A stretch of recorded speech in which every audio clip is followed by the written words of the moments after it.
বন্ধুরা, welcome to my channel. আমি রনিতা। বন্ধুরা, আমি আজকে তোমাদের সঙ্গে শেয়ার করব শ্রীমদ্ ভাগবত গীতা থেকে। এখানে প্রশ্ন করা হচ্ছে যে ইন্দ্রিয় সংযম কাহাকে বলে। এখানে উত্তরে ভগবান শ্রীকৃষ্ণ বলছেন কি, চলো শুনে নিই। মোহ, বিপর্যয় বুদ্ধি, চিত্তের যে অবস্থায় সকল বস্তুই অযথা বদ প্রতীয়মান হয়, যাহা যা নয় তাহা তাই বলিয়াই জ্ঞান হয়। স্মৃতিভংশ, শাস্ত্রাচর্যপদেশ বা কার্যকারণ সম্বন্ধাদি বিস্তৃতি বা অন্তর্পুরুষের স্মৃতি। বিষয় চিন্তায় বিষময় ফল, বিষয় চিন্তায় সব অনর্থের মূল।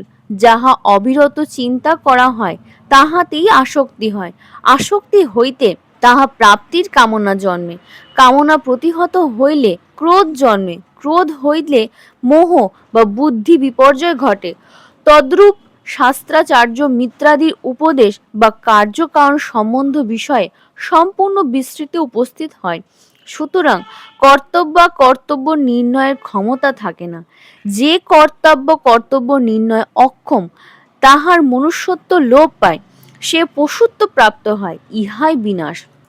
বঙ্কিমচন্দ্র সীতারাম চরিত্রে এই কথাগুলির উদাহরণ দ্বারা পরিস্ফুট করিয়াছেন। নলিনী বাবু বিদেশে চাকুরি করিতেন, বিদেশেই থাকিতেন। সৎচিন্তা, সদালাপ, সৎ গ্রন্থাদি পাঠ এইসব ভালোবাসিতেন। বিষয় হইলেও একেবারে বিষয় কীট ছিলেন না। দেশে একটু তালুক ছিল, তাহা ওপরেই ভোগ করিত, সেদিকে বড় লক্ষ্য ছিল না। কেহ সে কথা উল্লেখ করিলে বলিতেন, কার তালুক কে খায়, সকলেই তিনি অর্থাৎ ঈশ্বর খাইতেছেন। কালক্রমে তিনি পেনশন লইয়া বাড়ি আসিয়া বসিলেন, আয় কমিয়া গেল। তখন তাহার ভাবনা হইল, দেশের সম্পত্তি দ্বারা কিছু আয় বৃদ্ধি করা যায় কিনা, বিষয় চিন্তা। মনে করিলেন কিছু খামার জমি করিতে পারিলে বেশ সুবিধা হয়, আসক্তি হইল। নিজেরই অনেক জমি ব্রহ্মোত্তর, দেবোত্তর, ভোগোত্তর আদি রূপে ন্যায়ত অন্যায়ত অনেকে ভোগ করিতেছিল, তাহার কতক দখল করিতে ইচ্ছা করিল, কামনা হইল। কিন্তু যাহারা একবার গ্রাস করিয়াছেন তাহারা ছাড়িবেন কেন, বাধা দিল। তাহাতে তাহার বিদ্বেষ ও আক্রোশ আরো বাড়িয়া গেল, ক্রোধ হইল। তিনি বলিতে লাগিলেন, আমার জমি পরে খাবে আর আমি উপবাসী থাকব। দুষ্ট হারুচন্দ্র গিলে চাকর উপবাসী, তা হবে না। মোহ, পূর্বে কিন্তু বলিতেন, কার তালুক কে খায়। দেবোত্তর সম্পত্তি বেদখল করা অধর্ম। পূর্বে অন্যায়ত অধিকৃত হইয়া থাকিলেও দীর্ঘকালের দখিলি সত্ত্ব নষ্ট হয় না। এসব কথা তিনি না জানিতেন তা নয়, অনেকেই এইরূপে হিতোপদেশ দিলেন, কিন্তু তিনি তাহা শুনিলেন না। স্মৃতিভংশ, তখন তাহার বিবেক বুদ্ধি অন্তহিত হইল। কৃত্রিম দলিলের সাহায্যে তিনি মোকদ্দমা আরম্ভ করিলেন। বুদ্ধিনাশ, দলিলাদি কৃত্রিমতা প্রকাশ পাইল।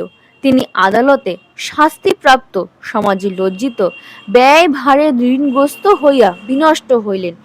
ব্যবহারিক জগতে বিনাশ। তাহার বিষয়ের প্রতি যে নিস্পৃহ ভাবটুকু ছিল তাহা উড়ে গেল। স্মৃতিভংশ হেতু উপদেশাদি কার্যকারী হইল না।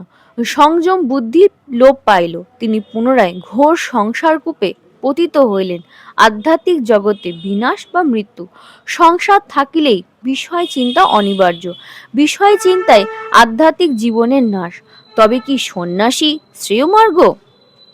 আজকের ভিডিওটা এই পর্যন্তই। তোমাদের আজকের ভিডিওটা কেমন লাগলো আমাকে অবশ্যই জানাবে। আর যদি তোমাদের আমার ভিডিও ভালো লেগে থাকে তাহলে অবশ্যই আমার চ্যানেল সাবস্ক্রাইব করবে, লাইক, শেয়ার আর কমেন্ট করতে ভুলবে না। আজকে এই পর্যন্তই, দেখা হচ্ছে নেক্সট ভিডিওতে।